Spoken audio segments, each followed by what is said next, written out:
everybody, I'm Mike from Electric City Sentai DenziCaster, and this episode of DenziNow, we're taking a look at episodes 13 through 16 of Kamen Rider Build. Folks, it's more Kamen Rider Build on DenziNow. We're looking at episodes 13 through 16, and I got to tell you folks, I genuinely have to tell you, I'm loving this show. The last build, DenziNow, we put up, got a few thumbs down. I don't know if that was because you don't like me or you don't like the show. If you don't like build. But bottom line here, folks, I'm really digging Kamen Rider Build. So, really quick info on the episodes and some really brief synopses. Episode 13 is Who Takes Off the Veil? After learning the truth from Nabeshima, which is our bald-headed cat, once he had regained his memories, Sento confronts Bloodstalk or Bloodstark, depending on which translation you're seeing, to retrieve the Pandora box. Episode 14 is The False Kamen Rider, where Sento discovers that Soichi, the manager of the cafe, his mentor, is the man who has been sheltering him and nurturing him from day one since he first showed up in a rainy alley, is actually Bloodstalk, and it leads to this fight between the two of them. Episode 15 is Judge Sento Kiryu, where Sento has retrieved the Pandora box from Soichi, Bloodstalk, but is also given the information, the revelation in the previous episode, at the end of the previous episode, that Night Rogue is Gintoku Himuro, the acting prime minister of Toto, and he basically comes to the realization now that the entire nation, the entire government, is his enemy. And then episode 16 is The Weaponry Hero, where Gintoku's revelation, Gintoku, at the end of episode 15, drops a huge piece of news on Sento, which is that he is Takumi, the demon scientist, the guy that was supposedly killed by Banjo, Kamen Rider Cross Charge, no, he is that person. He is the demon scientist, and Sento basically falls into this massive depression, and everything is going sideways by the end of the episode. So, folks, likes, dislikes. The dislikes column is really, really, really low. Actually, I'll do the first impressions first. First impressions of these episodes. Build has managed to do something that no Kamen Rider show has done to me, and no tokusatsu show in general has done to me in a really long time, which is make me sit there and second guess myself. I did not call half of this. The idea that Bloodstalk or Bloodstark, like I said, whichever one you want to use, half the time I'm watching the TV Nihon version translation of it. They refer to him half the time in that as Stark, and they translate it as Bloodstark, but it's that probably has more to do with the Japanese pronunciation of L's and R's. Bloodstalk makes a lot more sense to me, so I'll probably switch back and forth between them, but anywho, I wouldn't have called that Soichi was Bloodstalk. I figured it was some other character that would eventually show up. I was half thinking maybe it's Banjo. They had me, at different points, they had me sold that it actually was Takumi, that character was not dead. And they simply had not unmasked him yet. Which they show you enough of Takumi in flashback and archival footage that it never really dawns on you that you haven't seen him transform into Bloodstalk, and you haven't seen Bloodstalk drop his transformation and see his human form. So they had me sold on Takumi once they said that's who it was in the last batch of episodes. When they reveal here that it's Soichi, at first I thought it was a red herring, then it made sense. When you actually see it and they go through and it actually makes sense. They weren't trying to outsmart the audience on a lot of these reveals, but they are reveals that once they say them, it clicks and you go, oh, that actually works. That makes sense. I understand this now. And that to me is some really, really good writing. I have to give kudos to the writing team on this show. So I love the reveal of Soichi there. I also think that the reveal that Sento is Takumi was very interesting too. So my first impressions is they've got me second guessing myself every step of the way. There's no filler here. If you watch Denzi Blitz, where I go through old Toku shows, 5 or more episodes at a time, I will oftentimes talk about the essential episodes of a series, which ones are filler, which ones can you not have to watch. There are 16 episodes in of Kamen Rider Build, and as far as I'm concerned, there are 16 essential episodes. There has not been, to me, a wasted episode out of the 16.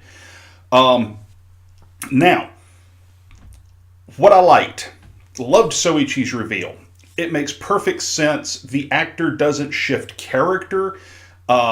He really is the same character, just in a different, working for a different side. So I dig that.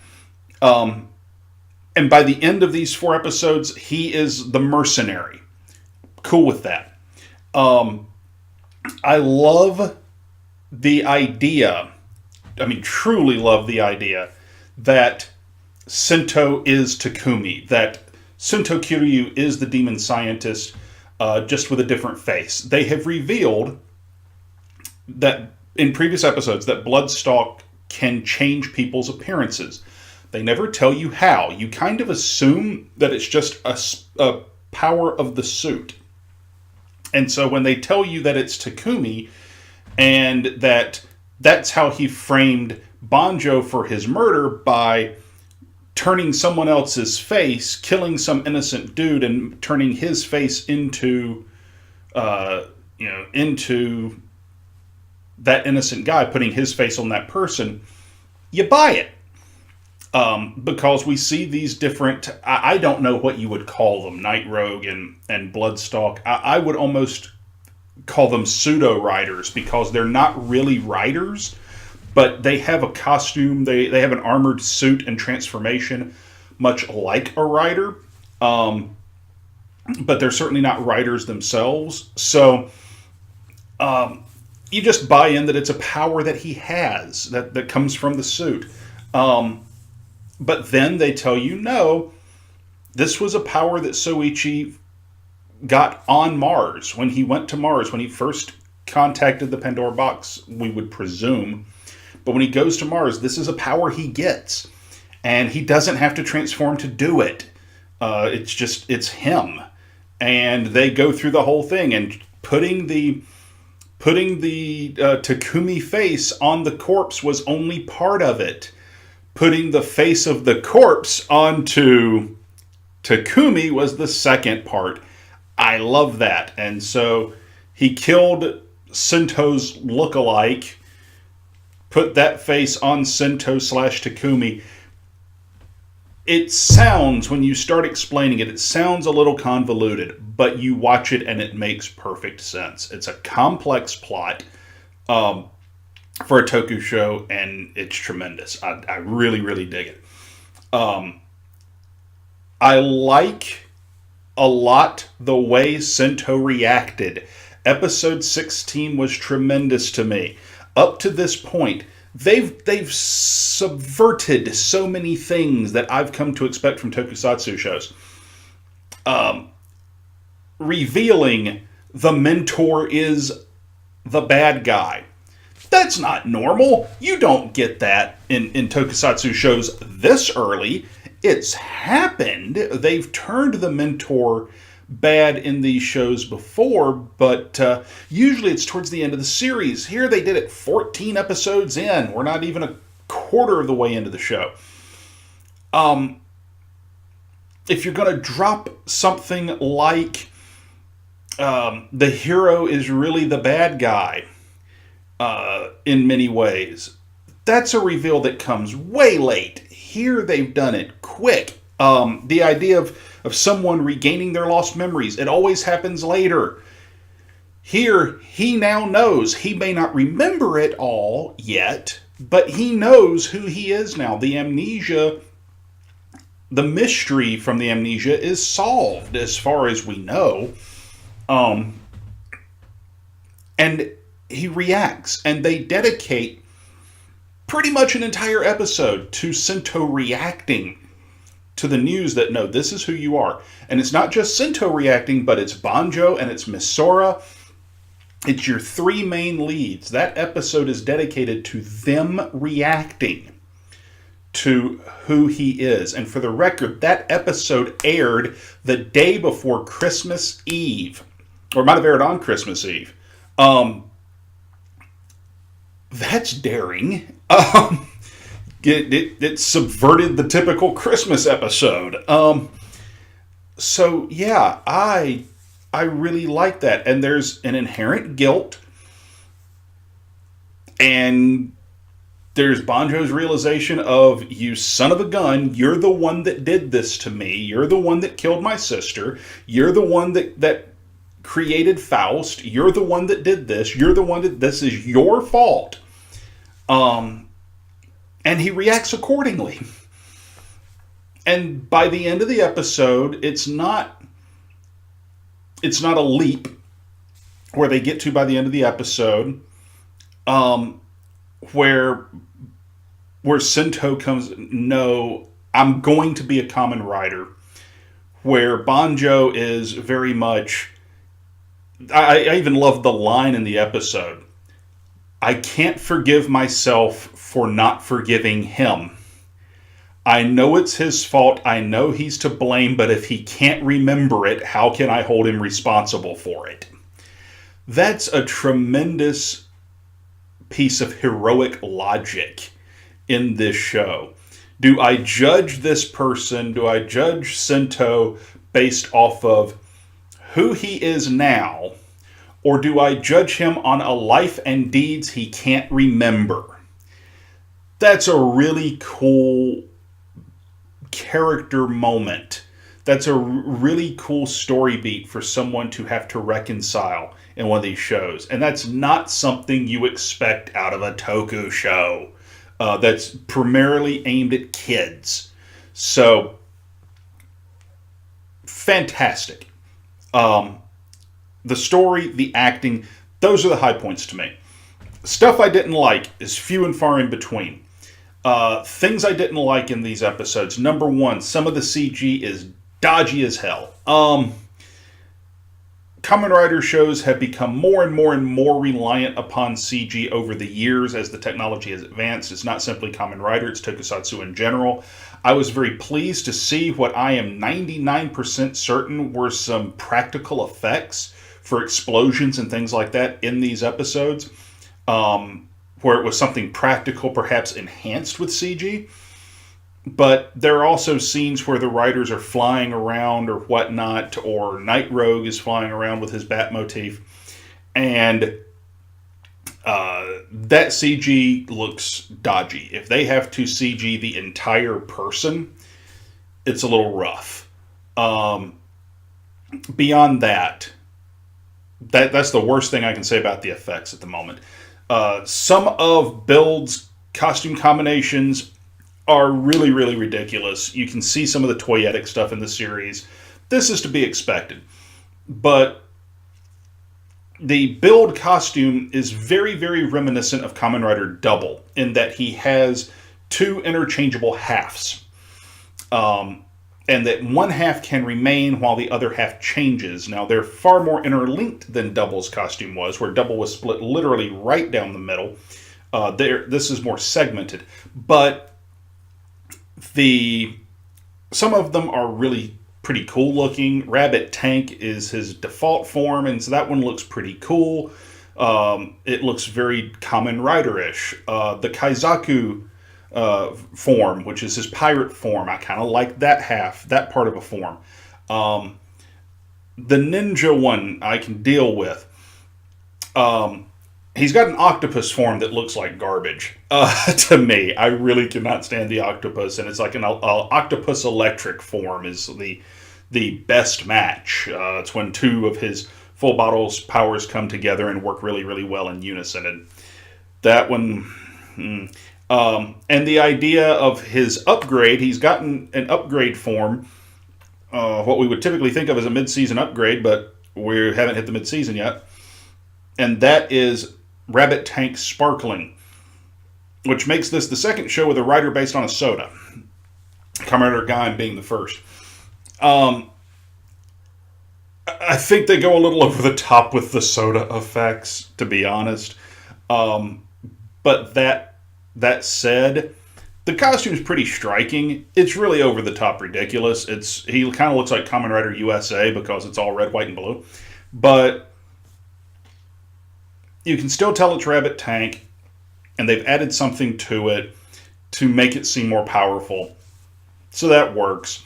For Cross Charge, Cross Z, however you want to say the name, for Banjo's rider form, the more we see it, the better it looks. The only thing with it that I really don't care for at this point is some of the effects for his sword, which is sort of a music stereo-based deal. Looks a little weird. I do really like the fact, though, that his primary finishers are basically Rider Kick and Rider Punch. I like that. What am I looking forward to? Next week's episode? I said that in the last DenziNow that I really feel like this show is going in chapters. And this batch of 4 confirmed that I didn't realize where the chapter break was.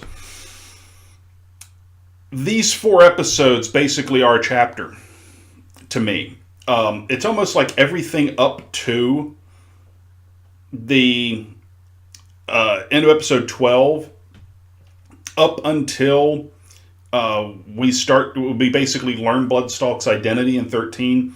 That feels like a prologue to me. 13 through 16 almost feels like an interlude, because the end of 16 to me sets up the next major bit of this show. I really thought they would do a lot more with Soichi than they did. I thought they would draw it out, but the bottom line is they told a concise story, and it felt complete. So I can't fault them for not telling a long enough story if the story feels like it was told. So his story's not over. There's obviously going to be more with Bloodstalk, and we see that at the end of episode 16.